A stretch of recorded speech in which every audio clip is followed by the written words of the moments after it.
Bismillahirrahmanirrahim. Assalamualaikum warahmatullahi wabarakatuh. Alhamdulillah alladzi khalaqana fi ahsani taqwim wa hadana ila siratil mustaqim wa ila dinihil qawim.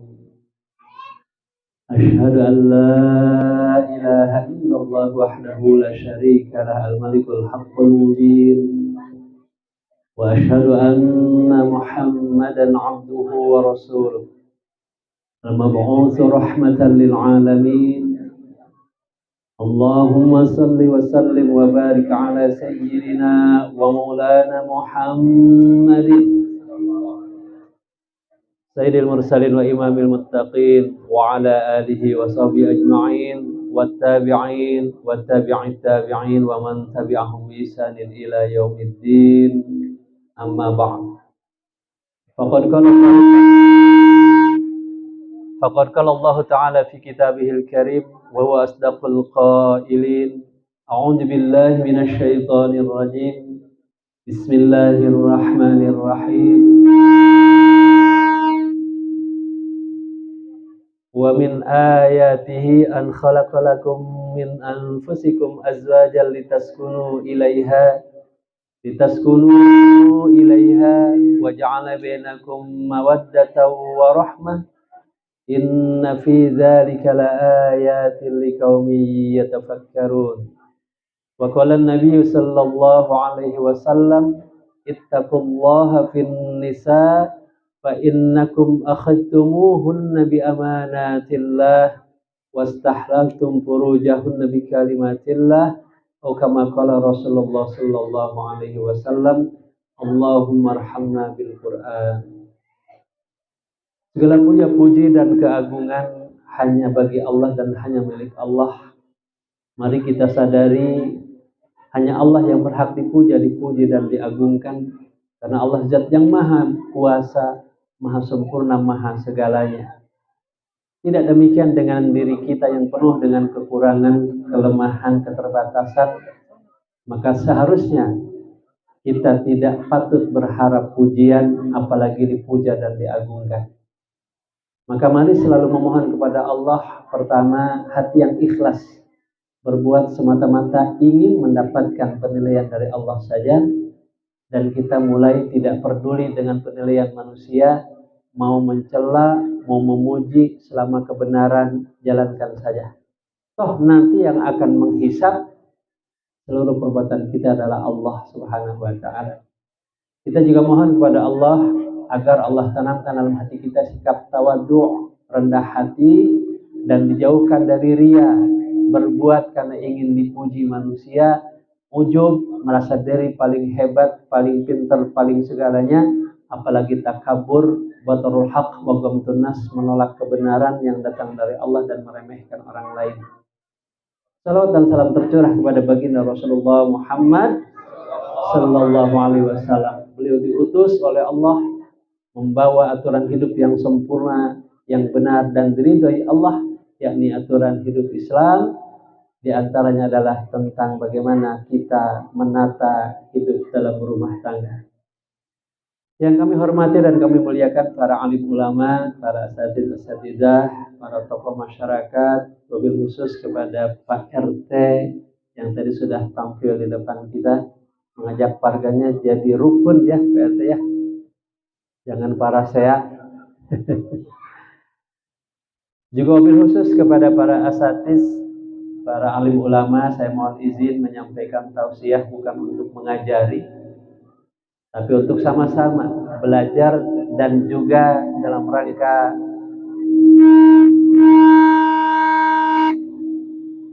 tawasau bil haq, tawasau bis sabr, untuk saling mengingatkan dalam kesabaran dan kebenaran. Tentu Rasulullah juga bersabda, an-nikahu sunnati. Faman raghiba an sunnati falaysa minni. Nikah adalah sunnahku. Maaf, sebelum memaparkan Saya ingin juga menyampaikan doa sekaligus selamat ya untuk yang berbahagia, Ananda Tika dan Ferry, ya dari orang tua Pak Sodik dan Ibu Aas serta Ibu dari Ferry. Tentu kita berdoa ya, Allahumma barik laka wa barik alaihi wa jami'il bil khair, ya Allah, semoga keberkahan tercurah kepada keduanya dan Allah kumpulkan Tika dan Ferry dalam kebaikan di sisi Allah. Allahumma rzuq lahum fi zawajihi masakinah mawadah warahmah. Ya Allah, anugerahkan kepada keduanya dalam pernikahannya ketenangan, ketentraman, saling mencintai dan saling menyayangi karena Allah. Allahumma rzuq lahum fi zawajihima rizqan katsiran halalan thayyiban mubarakan. Ya Allah, anugerahkan kepada keduanya Tika dan Ferry rizki yang halal, yang banyak serta barokah. Allahumma rzuq lahum fi zawajihima auladan salihah wa dzurriyyatan qanitah. Ya Allah, mohon anugerahkan kepada keduanya Tika dan Ferry anak-anak yang soleh dan keturunan yang taat tunduk patuh kepadamu serta berbakti kepada kedua orang tuanya. Amin ya Allah ya rabbal alamin. Ya, selamat untuk anak-anak Tika dan Ferry, juga kepada Pak Sodik dan Bu Aas. Patut bersyukur kepada Allah berhasil menghantarkan Ananda ke jenjang pernikahan, yakni yang dihalalkan oleh Allah Subhanahu wa taala. Karena selain pernikahan antara laki-laki dan perempuan yang bukan mahram adalah diharamkan. Allah berfirman, "A'udzubillahi minasyaitonir rajim, wa la taqrabuz zina innahu kana fahisha wa sa'a sabila."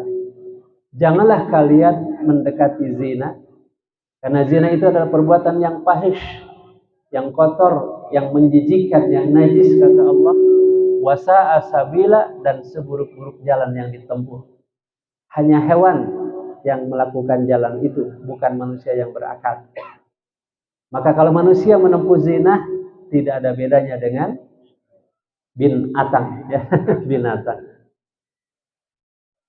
Apalagi dalam kondisi hari ini yang kita tahu pergaulan sudah terlampau jauh, pergaulan bebas, seks bebas, bahkan bukan hanya perzinahan antara laki-laki dan perempuan yang masih normal, walaupun tentu dosa besar, tapi masih normal. Bahkan hari ini, na'udzubillah, semua na'udzubillah, semoga Allah melindungi keluarga kita, bahkan terjadi perzinahan sesama jenis. Mudah-mudahan di kampung ini tidak ada ya PRT ya, LGBT. Dan di Indonesia merebak, mungkin sudah jutaan. Dan kemarin tertangkap di daerah Jakarta kalau tidak salah, pesta seks laki-laki sejenis. Dan itu dari berbagai kalangan. Nauzubillah, ini sudah kaum terlaknat yang Allah laknat, ya kaum Nabi Lut, tapi hari ini hadir di tempat kita. Maka bersyukur kepada Pak Sodik dan Ibu Aas serta orang tuanya Ferry yang bisa menghantarkan putra-putrinya ke jenjang pernikahan, yakni yang tadi kata Rasul, an-nikahu sunnati. Nikah itu sunnahku. Sunnah itu secara bahasa artinya tuntunan atau jalan yang ditempuh. Berarti nikah itu adalah tuntunanku, tuntunan Rasul. Sedangkan zina tuntunan syaitan. Maka bersyukur Ananda Tika dan Ferry bisa menempuh sunnah Rasul dalam bentuk pernikahan. Faman raghiba an sunnati falaysa minni. Siapa yang tidak suka, benci kepada tuntunanku, dia tidak termasuk bagian dari umatku. Nikah itu ibadah. Ibadah itu syaratnya dua. Pertama, niatnya ikhlas karena Allah. Yang kedua, tata caranya sesuai tuntunan Rasulullah Muhammad Sallallahu Alaihi Wasallam. Yang namanya nikah itu ibadah, itu satu rangkaian. Sebelum nikah, saat akad nikah, sampai sepanjang pernikahan. Itu harus bernilai ibadah. Sebelum nikah, tadi Allah berfirman, wala taqrabuz zina. Jangan kalian mendekati Apa maksudnya? Jangan melakukan perbuatan-perbuatan yang bisa menghantarkan kepada zina. Apa contohnya? Laki perempuan yang bukan mahram dua-duaan. Sebab ada kata pepatah, dari mata turun ke hati, terus berjanji dan terjadi. Nah, begitu mata ketemu mata, tuing, tuing, tuing, meresap ke hati, janjian terjadi. Dan kata Nabi, mata itu panahnya iblis. Nah, maka dijaga. Laki perempuan tidak boleh berdua-duaan ya, yang bukan mahram. Juga wajib menutup aurat, menundukkan pandangan. Karena dari aurat itulah mulai muncul rangsangan-rangsangan. Iblis kemudian berkata, maaf, orang lihat auratnya, perangsang terjadi, pelecehan terjadi, pemerkosaan terjadi, perzinahan. Juga Islam mengatur kehidupan laki-laki dan perempuan dengan mahram dan dengan bukan mahram, itu ada aturan tersendiri. Siapa mahram? Berarti laki-laki yang haram menikah dengan itu. Berarti ayahnya, kakaknya, adik perempuannya, pamannya, uaknya, kakeknya, anaknya yang laki-laki itu mahram. Nah, kalau dengan mahram di kehidupan khusus di rumah, boleh tidak menutup aurat secara sempurna kecuali aurat besar, ya. Tetap walaupun anak tidak boleh melihat aurat besar ibunya, ya, pahamlah aurat besar ya. Nah, tapi kecuali suaminya itu mah total boleh, tidak pakai selembar benang pun. Nah, ya, silahkan. Gitu. Di luar suaminya tidak boleh melihat aurat besar, tapi boleh aurat yang selain besar. Apa? Dari paha ke bawah, dari dada ke atas, itu kan aurat, tapi boleh dilihat oleh yang tapi yang bukan mahram, selembar rambut pun haram. Kecuali wajah dan telapak tangan, itu pun kalau tanpa syahwat. Maka kalau kita belanja ke warung yang jualan perempuan, harus tutup aurat perempuannya. Kita juga boleh berbicara kalau urusan jual beli. Teh, bade meser gula, oh ayah sabarasa kilo. Sabar ya sakilo gula teh. Katakanlah 19.000, 18.000 ya, nggak boleh, 8,5 nggak boleh. Tawar menawar gula boleh. Ada urusan dagang. Teh gulanya manis, manis ya kayak teteh. Nah udah nggak boleh tuh. Itu sudah menyimpang dari urusan jual beli, sudah nggak boleh dalam Islam. Karena sudah mulai muncul gangguan. Iya, manis kayak teteh. Nah, itu sudah nggak boleh tuh. Karena nanti makin jauh, ya teteh manis nih. Di mana rumahnya? Boleh dong main ke rumah terus terjadi. Maka dalam Islam laki perempuan boleh berbisnis bersama, boleh bergaul selama dalam urusan-urusan yang halal. Tidak boleh menyangkut urusan personal, urusan cantik tidaknya, urusan kulit halus tidaknya. Karena itu kalau kita nanya alamat seorang perempuan, itu bisa boleh, bisa haram. Kapan boleh? Kalau ada keperluan. Teh tolong dong alamatnya, mau apa? Ini mau ngirim barang, boleh. Tapi teh alamatnya dong, mau apa? Main-main aja ke rumah, mau kenalan. Karena Islam punya cara sendiri bagaimana cara kita mencari calon istri. Tunkahul mar'atu bi arba'atin. Dinikahi wanita karena 4 hal.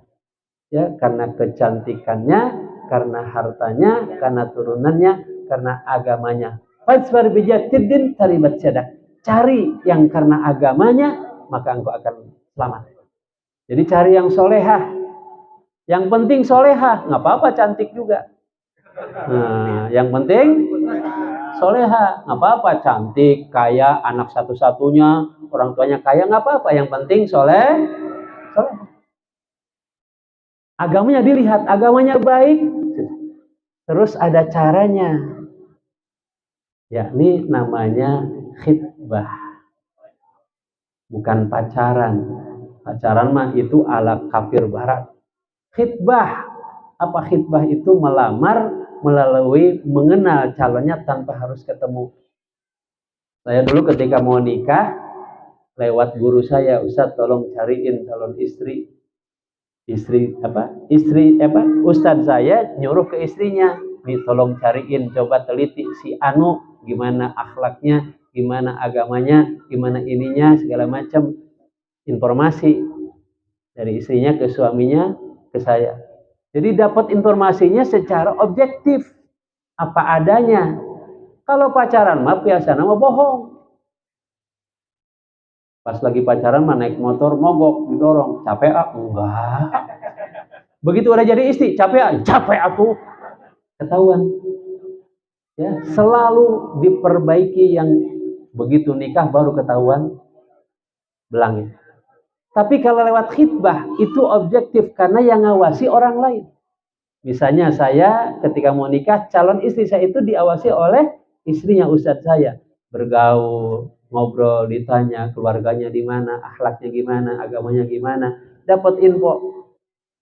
Alhamdulillah, insya Allah anaknya baik, macam. Ya sudah, sampaikan, saya mau mengkhitbah. Sampaikan, dia juga nyari info tentang saya.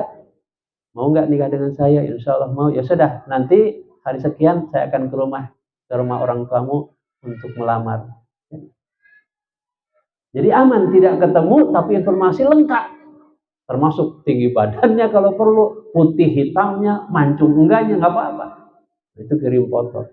Jadi bisa mengenal dengan lengkap tanpa harus berduaan sehingga setan terjaga. Makanya bersih dalam Islam pergaulan itu. Termasuk dalam Islam sebenarnya hukum asal laki perempuan itu terpisah dalam kehidupan.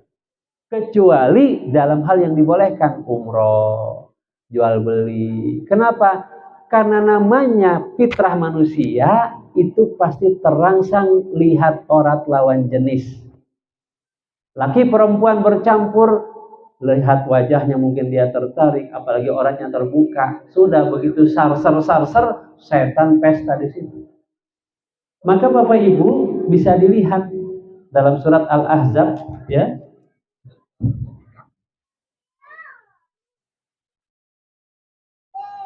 Dalam surat Al-Ahzab ayat yang ke-35 Allah berfirman, a'udzubillahi minasyaitonirrajim, innal muslimina wal muslimat wal mu'minina wal mu'minat wal qanitina wal qanitat was shadiqina was shadiqat was sabirina was sabirat wal khashi'ina wal khashi'at wal mutasaddiqina wal mutasaddiqat was shaimina was shaimat wal hafizina furujahum wal hafizat wal zakirina Allah katsiran wal zakirat a'addallahu lahum maghfiratan wa ajran 'azima. Allah menyebut dengan masing-masing jenis berbeda. Sesungguhnya muslimin dan muslimat, berarti muslim laki-laki dan muslim perempuan. Mukminin, mukminat, mukmin laki-laki dan mukmin. Qanitina, qanitat, laki-laki yang taat dan perempuan yang taat. Shadiqina, shadiqat, laki-laki yang benar, perempuan yang benar. Sabirina, sabirat, laki-laki yang sabar, perempuan yang sabar. Khasyi'ina, khasyi'at, laki-laki yang khusyuk, perempuan yang khusyuk. Mutasaddiqina, mutasaddiqat, laki-laki yang jujur, perempuan yang jujur. As-shaimina was-shaimat, perempuan laki-laki yang puasa, perempuan yang puasa. Al-hafizina furujahum, laki-laki yang menjaga farjinya, wal hafizat, dan perempuan yang menjaga farjinya, ya. Wazakirin wazakirat, juga laki-laki, wazakirin Allah katsira wazakirat, laki-laki yang banyak mengingat Allah, juga perempuan yang banyak mengingat Allah. A'adallahu lahum maghfiratan wa ajran 'azima, maka Allah menjanjikan bagi mereka ampunan dan pahala yang sangat besar. Jadi ayat ini mengisyaratkan laki-laki perempuan itu memang berbeda. Maka di masa Rasul, masa sahabat, kehidupan laki perempuan terpisah. Hanya bertemu dalam forum-forum yang memang dibolehkan. Umroh, thalabul ilmi, di pasar, itu pun urusan jual beli. Sehingga bersih. Begitu datang pemikiran dari barat, campur baur, bahkan di kolam renang, kos cendol, itu laki perempuan jemur. Maka rusaklah tatanan hidup, terjadilah pelecehan seksual, pemerkosaan, zina bebas, bahkan homo. Karena fitrahnya manusia, kalau ketemu lawan jenis pasti nyetrum. Maka ketika perkenalannya pakai ibadah, khitbah. Ketika pernikahannya ibadah, di antaranya terpisah laki perempuan. Coba sekarang bayangkan di tempat pernikahan itu ada yang pakai lekbong. You can see, Anda bisa lihat ketekku nih. Ya, begitu di satu sambil ngantri makan nasi, di belakang lihat wujud. Gesek-gesekan, muncul fitnah, setan berpesta. Dan itu udah nggak ibadah lagi dan nggak akan berkah pernikahan. Mungkin ini masih terasa asing memang, tapi sudah harus dimulai supaya nikah itu jadi ibadah bukan pas nikahnya saja, dari sebelum nikah, saat akad nikah, dan sepanjang perjalanan pernikahan. Karena ibadah itu syaratnya dua, niatnya karena Allah, caranya sesuai tuntunan Rasulullah. Nah, tuntunan Rasul adalah dipisah. Dalam ibadah dipisah kan, sholat di masjid, campur nggak laki perempuan? Bisa. Dalam pengajian campur nggak? Bisa. Sebenarnya di masjid udah biasa, cuman ini belum biasa aja persoalan. Ya. Nah, perlu dibiasakan supaya keberkahan Allah turun jadi ibadah sehingga keluarganya jadi sakinah mawaddah warahmah. Termasuk di dalamnya jangan ada kemaksiatan. Misalnya maaf, ada musik joget-joget artis gitu kan, gimana mau berkah? Maka ulama mengharamkan datang memenuhi undangan kalau di tempat itu ada kemaksiatan. Padahal memenuhi undangan wajib nggak? Wajib, kecuali kalau di situ ada kemaksiatan, haram kita datang. Terus kalau ingin hiburan, ya bolehlah kaset kayak misalnya ya, nasyid, ya kan? Artis laki-laki yang tidak campur baur laki perempuan, apalagi artisnya seksi, itu malah jadi jauh dari keberkahan. Bukan hanya yang menikah, bahkan kampungnya pun jadi tidak berkah. Karena nikah itu ibadah. Ibadah mah harus caranya Allah tuh, jangan cara kita. Ikut cara Rasul, ya. Sehingga tahdis minimal, alhamdulillah nih, ini sudah mulai ditata, dipisah. Ini ibadah, berkah buat yang menikah, buat orang tuanya, buat kampung ini. Amin. Coba misalnya nauzubillah, beres akad langsung dangdutan. Artis joget-joget seksi datang dari mana-mana sambil pada mabok. Kira-kira jadi apa kampung ini? Diazab Allah. Keluarganya nggak berkah, orang tuanya nanggung dosa karena menyediakan sarana kemaksiatan. Pak RT kan nanggung dosa, Pak. Karena datang dari mana-mana maksiat, harusnya dilarang. Pernah saya di komplek perumahan Taman Pagelaran di sebelah perkampungan gitu ya. Mungkin karena tadi belum paham tadi ya. Setelah siangnya nikah, malamnya konser dangdutan. Datang dari mana-mana sampai jam 12 malam mungkin. Saweran, mabuk-mabukan. Saya sudah sampaikan waktu di RT, PRT, ini tolong dihentikan, ini sudah malam kerja, sudah malam. Kita di komplek juga punya anak-anak. Tetap saya akhirnya ke masjid, terus di speaker, dia bilang tolong ini segera dihentikan, ini kemaksiatan. Apa yang terjadi? Saya diserbu itu ke masjid. Diserbu sama mereka. Saya diamankan sama RW, hanya mereka diusir sama masyarakat itu. Ternyata memang pendatang dari mana-mana. Kan jadi mudarat. Ya. Nah, maka sebenarnya pernikahan dipisah itu tuntunan dari syariat Islam, tuntunan dari Rasulullah. Cuma mungkin memang karena belum banyak yang menerapkan, dianggapnya aneh, asing. Ya memang betul kata Rasul, Bada'ul Islam al-ghariba, wa sayaudu ghariba kama bada. Fatuba lil ghuraba. Islam datang pertama dianggap aneh, dianggap asing, dan kelak juga akan dianggap asing. Maka beruntunglah orang-orang yang dianggap asing karena dia berada dalam kebenaran. Siapa? Orang-orang yang memperbaiki yang sudah dirusak oleh masyarakat. Saya dulu waktu awal pakai jenggot, itu pos teroris. Ya kan, karena mau udah biasa. Dulu ibu saya pakai jilbab juga dikatain macam-macam. Ya. Ibu saya kan sudah agak sepuh tuh, pakai jilbab. pos mahasiswi wae cenah. Tapi begitulah. Tapi tadi kita berbuat bukan karena ingin dipandang manusia. Sudah, karena ini kata Allah benar, lakukan saja. Toh Allah yang akan menilai. Capek kalau menurut manusia, maka kita capek. Hidup menurut pandangan manusia. Kita aja sudah. Dan bisa jadi nih, model begini juga jadi pembicaraan orang nih.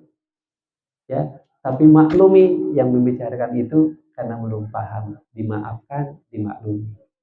Tapi kitanya nggak usah gara-gara diomongin, udahlah, jangan gini lagi atau jadi nyerah begitu. Jadi ibadah itu sebelum nikah, saat pernikahan, dan sepanjang pernikahan.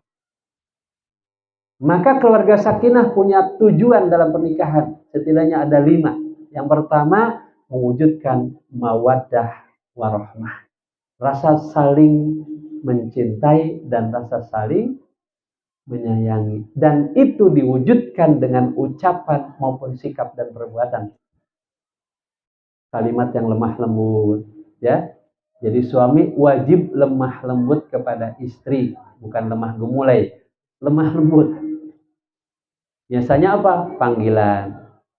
Kan kita dengar itu Rasulullah manggil istrinya apa? Ya Humairah. Kenapa ya Humairah? Karena pipi Sayyidah Aisyah itu memerah putih, memerah merona. Rasul senang ya Humairah. Dan Aisyah senang dipanggil ya Humairah. Ya. Terus ada jamaah, Ustaz, saya mau ikut Rasul. Ah, bagus tuh. Rasul manggil apa istrinya? Ya Humairah. Saya juga mau pakai bahasa Arab. Apa tuh? Ya Hajar Aswad. Ya. Mumpung istrinya hidung disebut Hajar. Maksudnya panggilan yang sama-sama suka. Yayang gitu ya. Tanggal muda Yayang gitu. Tanggal tua Peang merenang. Terserah. Adek, kakak, mas, abang yang sama-sama senang dipanggil itu. Kadang ada yang senang dipanggil Nono, panggil aja Nono. Panggil Ecek, Pesek, senang ngapa? Asal jadi akrab. Asal ada yang beb, ya kan? Segala macam. Jadi dengan panggilan ucapan yang lemah lembut. Tidak ada dalam Islam suami kasar kepada istri. Ucapan, termasuk sikap dan perbuatan. Jadi suami istri itu, kata Rasul, yang pertama hubungannya suhbah, seperti 2 orang sahabat. Maka Rasul dengan istrinya balap lari. Ya kan? Waktu masih muda, itu Rasul kalah. Ketika sudah agak gemuk, Aisyah kalah. Kata Nabi, ini balasan kekalahanku dulu. Bersenyum mereka berdua. Nah jadi ya, Tika sama Ferry nanti coba balap karung. Duaan. Biar akrab. Rasul kadang-kadang mandi bareng sama istrinya. Tidur di pangkuan istrinya. Dalam keadaan istrinya sedang head. Begitu. Coba bapak yang belum pernah tidur di pangkuan istri, angkat tangan. Upayakan. Untuk menambah keakraban. Coba sambil tidur di pangkuan istri, sambil dibelai. Gitu kan. Dicariin kutu misalnya. Dan tidur di paha istri itu ada 2 manfaatnya. Pertama, menambah kasih sayang. Yang kedua, ngukur istri kita gemuk apa kurus. Kan mengkurus mah bereng. Kejeldok kan. Tapi yang diharapkan apa? Keakraban. Rasul kalau istrinya sedang masak, itu diambil adonannya, dicolek ke istrinya, dibalas, ketawa bareng. Akrab seperti 2 orang sahabat. Tidak ada rahasia, tidak ada kecurigaan, sama-sama menjaga. Rasul kadang-kadang ngajak istrinya makan, keluar, ngajak jalan-jalan. Ya, coba bapak-bapak sekali-kali ajak istri itu makan keluar. Jangan di rumah terus suruh masak. Hari ini ke masakan Sunda sekali aja, besok masakan Padang sekali, besok ke makan mana gitu, sekali-sekali aja tiap hari gitu. Masak-masak.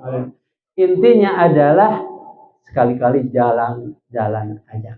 Jangan di dapur terus, kasihan kebisi kehasupan terus. Terus sikap tindakan, kata Rasul, khairukum li ahlihi wa ana khairukum li ahli. Sebaik-baik kalian adalah yang paling baik sikap perilakunya terhadap keluarganya, dan aku contoh terbaik bagaimana sikap perilaku terbaik kepada keluarga. Itu yang pertama, mawaddah warahmah, berarti diwujudkan bersama. Yang kedua, melahirkan anak dan keturunan yang soleh dan solehah. Kalau cuma sekedar punya anak, gampang. Tapi bagaimana membentuk anak jadi soleh-solehah, butuh ilmu tersendiri.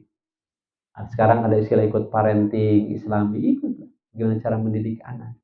Ibaratnya katanya jangan jadi orang tua kebetulan, tapi jadilah orang tua betulan. Kalau kebetulan punya anak disebut orang tua. Tapi orang tua betulan mempersiapkan diri bagaimana cara mendidik. Karena ada tugas yang berat bagi seorang suami. Ya ayyuhalladzina amanu qu anfusakum wa ahlikum nar. Wahai orang-orang yang beriman, wahai suami-suami yang beriman, wahai ayah-ayah yang beriman, jaga dirimu, jaga istri dan anak-anakmu jangan sampai masuk neraka. Kata Sayyidina Ali radhiyallahu an, adibuhum wa allimuhum. Didik mereka, ajari mereka. Jadi bapak nih yang harus mendidik istrinya, mendidik anak-anaknya bagaimana cara wudhu yang benar, sholat yang benar, baca Quran yang benar, nutup aurat yang benar, makan yang benar, terus termasuk mengilmui, memberi. Makanya suami itu harus jadi ustadznya di rumah, harus jadi kepala sekolahnya di rumah, tempat merujuk. Harus milik mah. Saya kalau istri saya mau ngisi, anak saya mau ngisi, merujuk dulu, ngecek gimana. Dan memang bapak harus lebih berilmu dari istri dan anak-anak. Makanya ngaji, supaya dapat ilmu untuk cara mendidik anak dan istri itu juga ada caranya. Tidak dengan kekerasan, tapi dengan penuh kasih sayang, dengan penuh kedamaian, kelekatan. Bahasa sekarang dibangun bondingnya, kedekatan, kenyamanan, tidak dengan ya ceramah gitu. Tiap anak sholat sini. Assalamualaikum. Diceramahin enggak, diajak ngobrol dari hati ke hati, diajak. Saya kadang-kadang dengan istri, dengan anak-anak berenang bareng, jalan bareng, main bola, main badminton, akrab. Sehingga kalau ada masalah, anak-anak juga ngobrol tenang, ungkapkan juga terbuka, saya memberi solusi juga didengar. Nggak boleh ada jarak. Sekarang ya Allah, bapak sibuk, ibu sibuk, anak sibuk HP. Ya, jadi serumah tapi tidak sejiwa. HP itu mendekatkan yang jauh, menjauhkan yang dekat. Ya. Yang dekat jarak udah masing-masing. Menjauhkan yang dekat, orang jauh mah ngobrol eta dengan, tapi dengan yang sebelah enggak. Ya, emang bisa jadi setan gepeng ini. Betul. Ketika sholat bawa HP, Assalamualaikum, WA. Suami istri makan, masing-masing main HP. Ngobrol yang HP. Dan itu menjadi tidak sehat komunikasi. Ya, saya sering tegur istri saya kalau ketika di rumah ngobrol, ya, ini harus diatur. Ya, mudah-mudahan ya, jika dan kalau tadi dari dianugerahi anak yang soleh-soleha. Tapi bukan hanya doa, butuh ilmu. Gimana cara membentuk anak jadi anak soleh-soleha. Berarti belajar lagi ilmunya. Kemudian yang ketiga, silaturahim. Jadi pernikahan harus menjadi perekat dua keluarga besar suami dan keluarga besar istri. Suami harus mengenalkan istrinya ke keluarga besarnya supaya kenal dengan keluarga suami.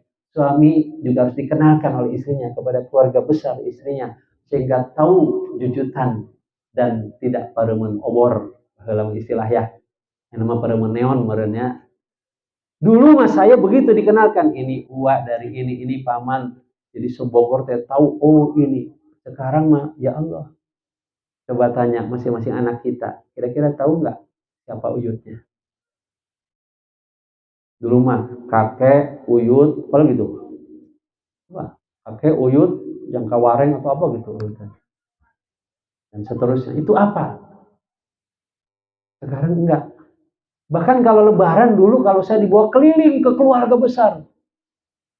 Sekarang mah kalau lebaran malah silaturahimnya ke kebun binatang, kalau enggak ke taman safari. Ke uak di sana. Waung. Sudah salah semua. Ya. Dan dulu yang namanya ibu itu praktis ngurus rumah, ngurus anak. Yang bekerja siapa? Bapak. Tertib nggak rumah tangganya? Jadi nggak anak-anaknya? Jadi. Sekarang suami kerja, istri kerja, anak nggak keurus. Anak juga dititip ke mertua. Sampai ada itu yang istrinya, ibunya ingin memberi ASI ke anaknya sampai nggak sempat. Akhirnya dipompa, simpan di kulkas. Kadang ada yang nggak sempat ngasih ASI, ini dikasih susu sapi. Sehingga ketika ketemu ibunya, dia diam aja. Begitu ketemu sapi, ibu. Dan ada hubungan batin.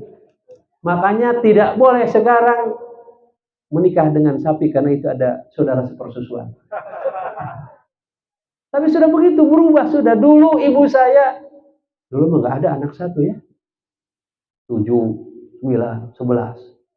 Malah bibi saya anaknya 18. Oh, ya. Tunji tiap tahun hiji. Brojol. Saya berarti 9. Keurus. Sekarang ya Allah anak satu aja. Karena sudah berubah pola rumah tangga, sudah nggak pakai Islam. Suami kerja, istri kerja. Dan luar biasanya sekarang modal nikah itu cuma cinta dan kredit. Cinta nikah, terus kredit rumah, kredit mobil, kredit motor, kerja berdua buat nyicil kredit. Cinta hilang, tinggal kredit. Akhirnya berantem. Gitu modelnya sekarang. Dan aneh sekarang tuh baru berumah tangga sudah punya rumah, punya mobil, punya motor. Nggak taunya, yang dinyalakan kredit. Dulu kita mau punya rumah itu harus bertahun-tahun dulu nabung, ngontrak dulu gitu. Ya, ini gaya hidup sudah tidak sesuai dengan tuntunan. Hati-hati. Ya, banyak dibenahi. Kemudian nikah itu harus menjadi tim untuk saling mengingatkan. Suami mengingatkan istri atas kewajibannya. Coba kalau ditanya bapak-bapak, apa kewajiban suami, apa saja? Yang pertama, tuh kan paling apal nyari duit. Bukan. Yang pertama mah menjaga diri dan keluarga jangan sampai masuk neraka. Berarti mendidik keluarga itu yang utama. Untuk mendidik butuh sarana prasarana, di situ nyari uang. Jadi tugas suami itu yang pertama menyelamatkan diri dan keluarga jangan sampai masuk neraka, didik mereka. Yang kedua, mencari nafkah yang halal lagi banyak. Iya. Buat apa? Sedikit tapi haram, lebih baik banyak tapi buat menafkahi tadi. Yang ketiga, suami wajib berperilaku lemah lembut kepada istrinya. Yang keempat, melindungi kehormatan istrinya.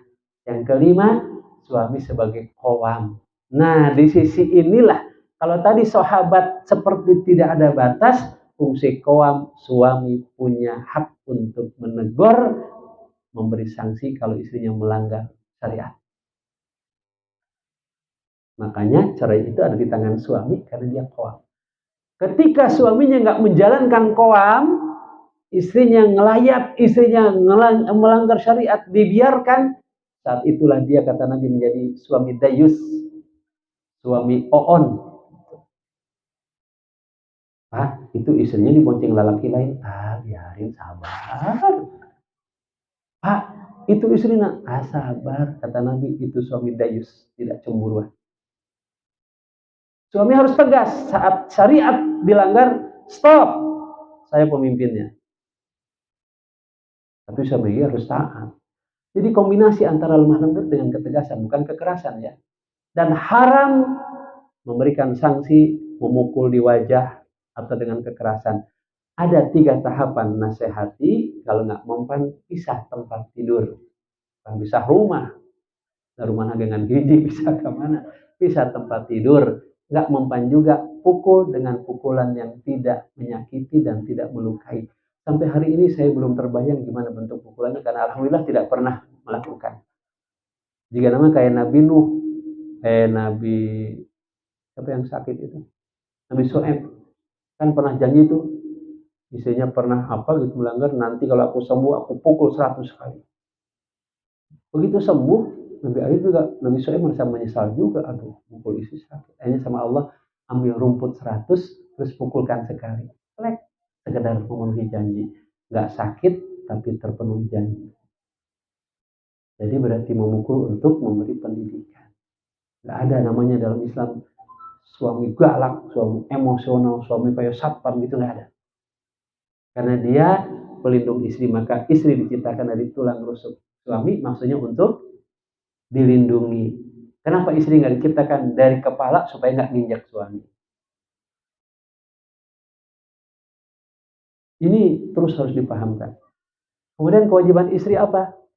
Taat kepada suami selama taat kepada Allah dan Rasul. Yang kedua, juga wajib menjaga nama baik dan kehormatan suami. Yang ketiga, dia wajib bersolek untuk suami.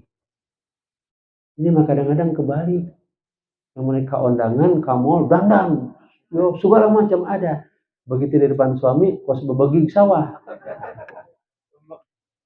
Etas dasar dari mulai gadis sampai punya anak 3, terganti. Dia barolong, alasannya enak, Ustaz, banyak ventilasi, dingin. Kebalik kata Nabi, dandan di depan suami pakai minyak wangi cantik sehingga suami pulang, Masya Allah ada bidadari di rumah, sehingga dia nggak tertarik dengan yang di luar. Di rumah cantik, begitu di rumah emak nyari di luar. Itu salah istri juga, atau ada begitu sampai ada bebeging sawah, pergi suami. Siun, coba kalau di rumahnya cantik dandan wangi, ya ibu-ibu kreatif ya. Kalau suami ingin wangi, nggak punya minyak wangi, ambil kulit jeruk, gosok-gosok. Iya, ingin alisnya tebal, ada penggorengan tuh. Nggak apa-apa, di rumah mau menor kayak artis, yang dinikmati suami. Yang haram itu kalau keluar menor dilihat orang lain. Iya, bibir merah atau ada kertas krep misalnya, pokoknya. Ya, yang penting suami misalnya minta, saya pengen kayak artis mamah pakai celana pendek yang seksi, pakai di rumah. Dan suami yang menikmati, pakai bikini, pakai. Kan di rumah tak masak pakai bikini. Asal yang minta suami dan suami senang, turuti. Yang haram itu kalau pakai bikini yang lihat orang lain. Pokoknya apa yang suami senang turuti selama bukan maksiat. Kemudian tugas utama istri, ummun warabbatul bait, sebagai ibu yang mengandung, melahirkan, menyusui, mengasuh dan pengatur urusan rumah tangga. Maka Rasulullah bersabda kepada Sayyidah Aisyah, Fatimah dan Ali, wahai Fatimah, kutugaskan engkau untuk di rumah, wahai Ali, kutugaskan engkau untuk keluar rumah. Ibaratnya suami itu seperti kepala sekolah, urusannya keluar dan ke dalam. Keluar berarti apa? Hubungan dengan dinas, nyari relasi, nyari dana. Ke dalam apa? Bikin kurikulum, bikin segala macam. Yang ngajar siapa? Istrinya, menjalankan kurikulum suami. Kepala sekolah menyediakan sarana prasarana. Begitu. Nah, kalau itu semua dilakukan, yang kelima dapat masuk surga bersama. Udkhulul jannata antum wa azwajukum tuhbarun. Masuk surga kalian beserta istri, pasangan kalian dan anak-anak kalian digembirakan oleh Allah di surga. Sehingga sakinah antil jannah, sakinah di dunia bersama kumpul di jannah. Amin. Tapi kan proses harus dijalani. Nah, kalau itu semua dijalankan, insya Allah keluarga sakinah, muncul anak-anak soleh-solehah, generasi umat terbaik. Maka hati-hati, lingkungan rumah diperbaiki, sekolah juga yang baik, dan kita perbaiki juga lingkungan masyarakat. Karena kadang-kadang di rumah sudah baik, begitu ke masyarakat jadi rusak lagi. Dan titip Bapak Ibu, saya sudah getek di telinga, ya Allah, anak-anak sekarang ngomongnya kalasar banget ya. Dulu anak saya main biar campur, maksudnya dengan anak kamu nggak masalah, saya nggak ada istilah. Cuman begitu omongannya, aduh binatang keluar semua itu. Dan itu seperti biasa. Anjing siapa, coba ini babi sama goblok. Itu udah hal ya Allah. Gimana? Itu jadi doa, hati-hati. Bahkan sekarang mah banyak anjing dan monyet kuliah. Mana si anjing? Kuliah aing nyet. Itu sekarang. Aisyah tuh kuliah anjing, libur aing nyet. Gitu sekarang. Itu udah biasa panggilan begitu. hati-hati ya, ajarkan ucapan yang hasan yang baik. Pada akhirnya Bapak Ibu sekalian, ini bekal khusus untuk pengantin baru, mudah-mudahan bermanfaat juga untuk pengantin bau ya. Yang sudah bau tanah gitu ya. Ya mudah-mudahan ini menjadi bekal kita bersama, dan semuanya sekali lagi keberkahan itu hanya ada dalam ketaatan kepada Allah. Hai semayakunu syar'u takunul maslahah, di mana syariat diterapkan akan ada kebaikan dan kebaikan. Wa may yattaqillaha yaj'al lahu makhraja wa yarzuqhu min haitsu la yahtasib.